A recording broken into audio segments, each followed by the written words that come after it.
कुछ और कर सकती हूँ। तैयारी किया तो व्यापम का एग्ज़ाम निकल गया।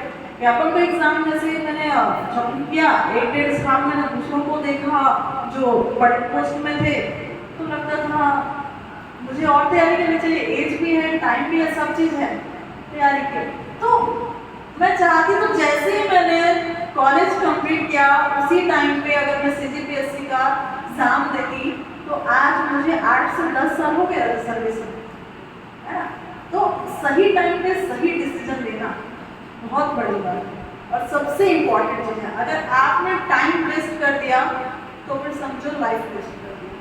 क्योंकि अब देखो, अब जैसे मैं DSP में आ गई है ना, 2 साल एकेडमिक ट्रेनिंग उधर ट्रेनिंग तो फिजिकल हार्ड वर्क रहता है, 1 साल ऑपरेट ट्रेनिंग, तो ऐसे करके 3 साल तो हमारे ट्रेनिंग में निकल जाते हैं और ट्रेनिंग में ना पढ़ने का मन भी नहीं करता है। उस समय तो नया नया सब चीज़, यूनिफॉर्म जैसे ही बने, अच्छा रोड पे कैसे खड़े होते हैं, गाड़ी कैसे चेकिंग करते हैं, FOIR कैसे रहता है, ये सब सीखने में चला गया। फिर 2 साल सर्विस में काम करने में चला गया। तो अब क्या मेरे पास कुछ और एग्ज़ाम देने के लिए उतना टाइम का इशू होता है, दूसरा इंटरेस्ट कम हो जाता है और तीसरा जो मैंने पढ़ाई 5 साल पहले बंद कर दिया इस सर्विस को ज्वाइन करने के बाद, उसको रिगेन करने में अब बड़ा दिक्कत आता है। तो इसलिए आपको जो बनना है ना, सोच समझ के वो एग्ज़ाम दो। सिर्फ घर वालों को प्रेशर में कोई एग्ज़ाम नहीं देना चाहिए। घर वाले बोलो CGPSC देना है, दे दो, नहीं। सोचो आप उस जॉब में जाके कितने खुश रहोगे।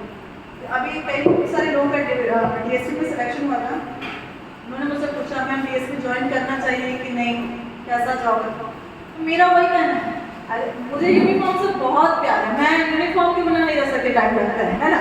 यूनिफॉर्म में ही अपने आप को अच्छा लगता है कहीं जाओ तो ऐसा जुनून है ना, तो फिर DSP का जॉब अच्छा है क्योंकि बहुत टफ है, आपको रात रात भर नाइट ड्यूटी भी करना रहता है।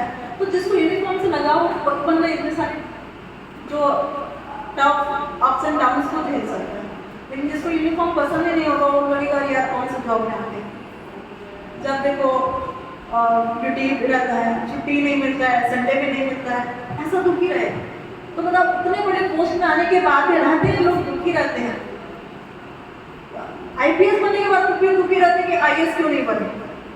तो इसीलिए जो बनना है ना उसी को लक्ष्य बना के ना फोकस करके पढ़ाई करो, डेफिनेटली वो चीज़ आपको मिलेगा।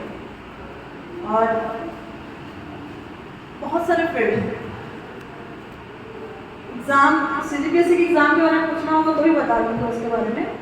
और जैसे मतलब गर्ल्स के लिए स्पेशली कुछ चीज़ें बताना चाहूँगी जो मैं सर्विस में आने के बाद ज़्यादा फील हुई। कॉलेज में भी ठीक तो ऐसा होता था, भाई कॉलेज में पढ़ रहे हैं, गर्ल्स हैं बॉयज़ हैं, अट्रैक्शन होता था, डेफिनेटली अट्रैक्शन के बाद लोग कॉलेज में तो मज़ा आता है, वो मेरी बंदी है, वो मेरा बंदा है बोलने में, और फिर वो लड़के लोग इधर भाभी भाभी भी बुलाते हैं। होता है जो चीज़ें मैंने देखा जो आप लोग कहते हो वो एक्सैक्ट वो होता है, पर उसका दुष्परिणाम आपको कुछ सालों बाद जरूर देखने को मिलेगा। अगर रिलेशनशिप वर्क कर गया, आप लोगों की शादी हो गई, सब चीज़ें अच्छा रहा तब तो बहुत बेस्ट है ना। लेकिन अगर उसमें कुछ दिक्कत आया तो फिर लड़का अगर सही रहा या लड़की सही रही